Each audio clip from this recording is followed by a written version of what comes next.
This is the back storage trunk. This is a new model Yukon XL with three. This is the folding seats. Here's the fold down. Hold on, right there.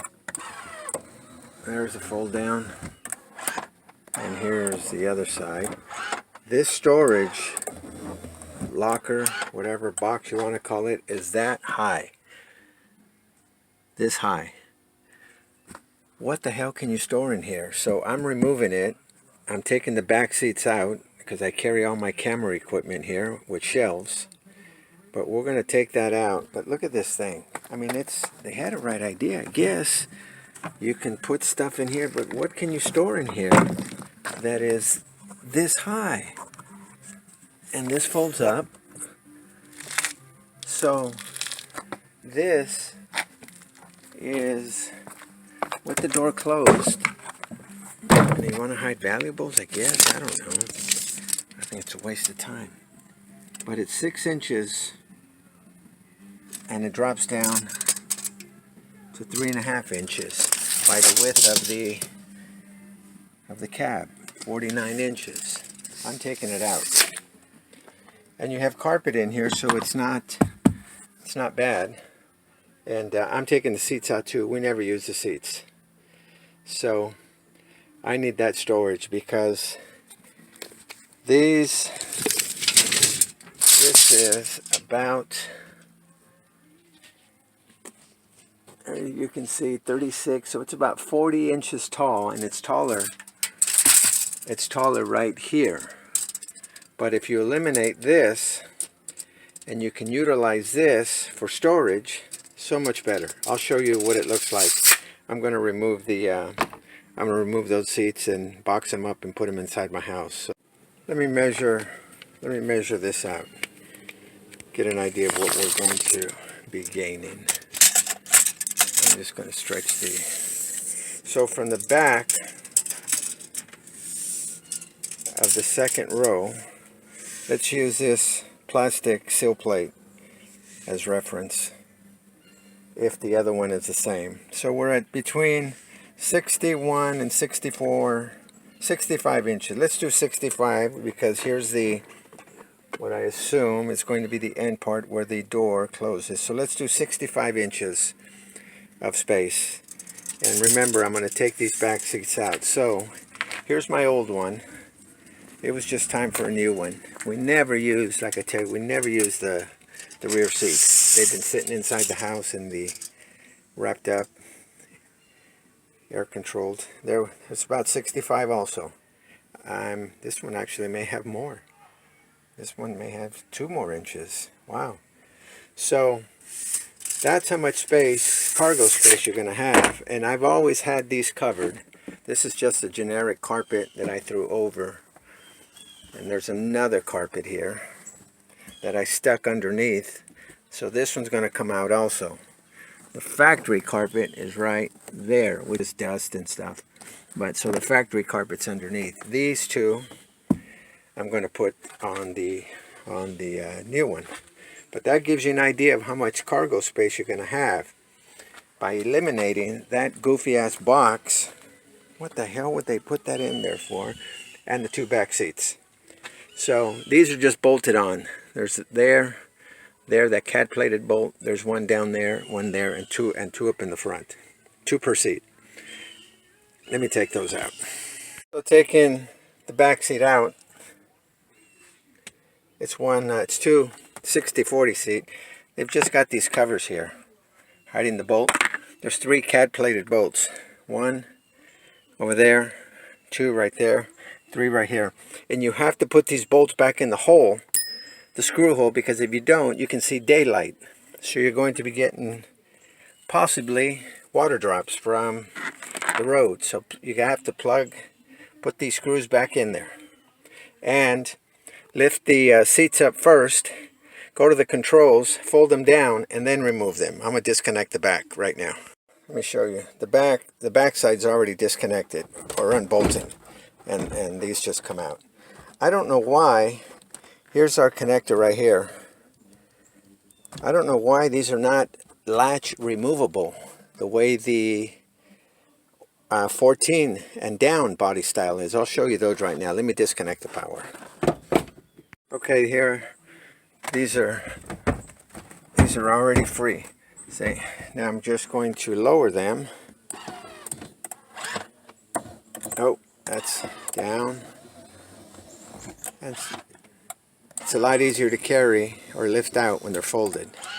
All the 6 bolts are out now. Let me pull these out.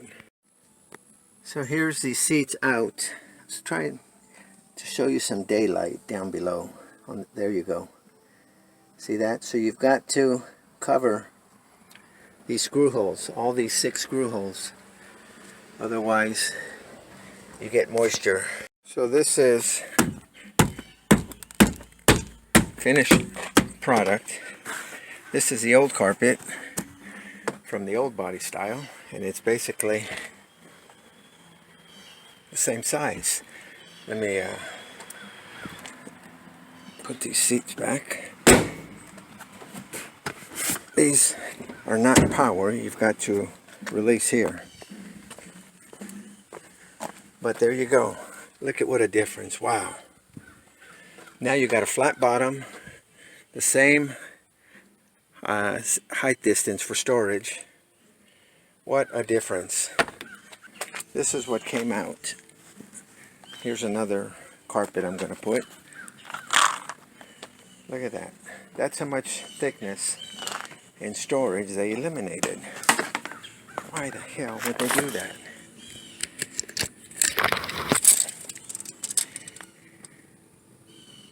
Nine and a half. Fuck, it's hot. 9.5 inches.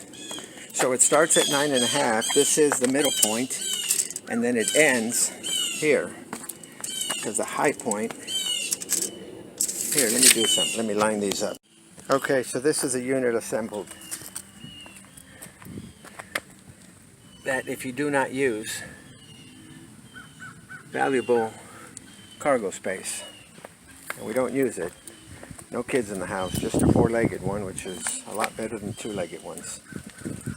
So now, look at this. What a difference. And another thing, I don't know why the hell General Motors on this model, 15 and up, at least this one, you cannot remove the seats. On this one, this is a 14, there's the tracks. You just remove the latch and they pop out easy. Why would they not do that? I mean, that was such a nice feature. Sometimes you wonder what the hell these guys are thinking. I bought a new carpet for this back. This is going to go up for sale.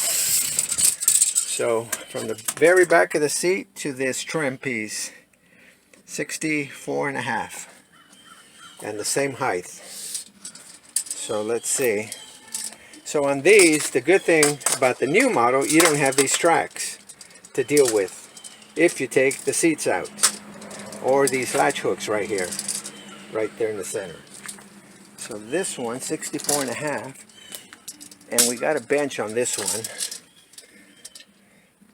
1/2 inch right there, 1/4 inch, 1/2 inch difference. Look how smooth that is. Much better. I'm not going to remove these seat belts. I'm going to leave them there. There's a cushion that I put here just for vibration, but it was well overdue. And you guys want to see something, how vehicles change a lot.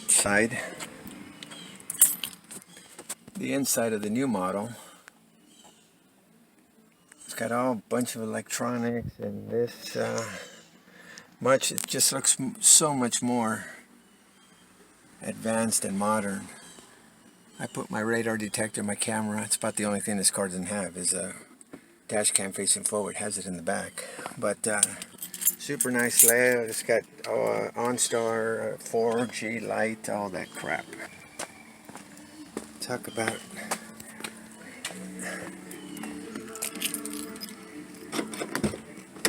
and this one's not in bad shape. It's an 09. Look at the difference, plain, and it has everything. I got everything that I could get on here, other than the Denali package with the big engine, but just very plain compared to the new one. Anyway, guys, That is my project for the day. We're getting ready to go to the desert. This is my final setup. These are all adjustable shelves. They're 36 tall, 36 deep. Same here. You can adjust these shelves any way you want. And I put this PVC 90 degree elbow with a piece of PVC here so they cannot tip over.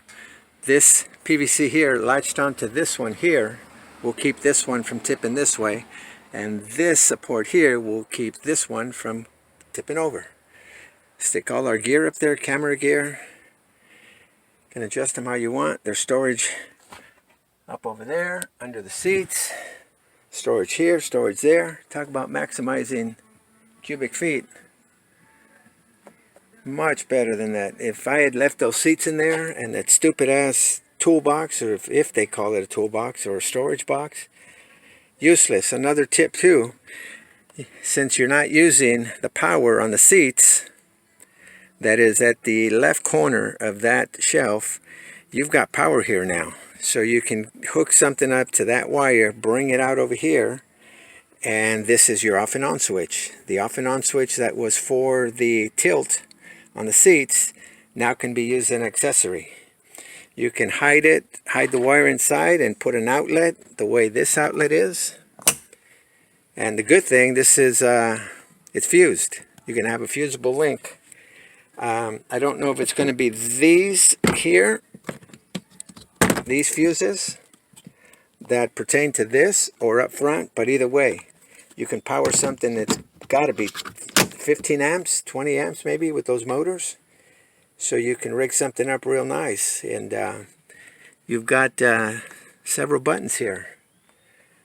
More power, especially back here if you spend time in the back. But all right guys, that's it. Peace.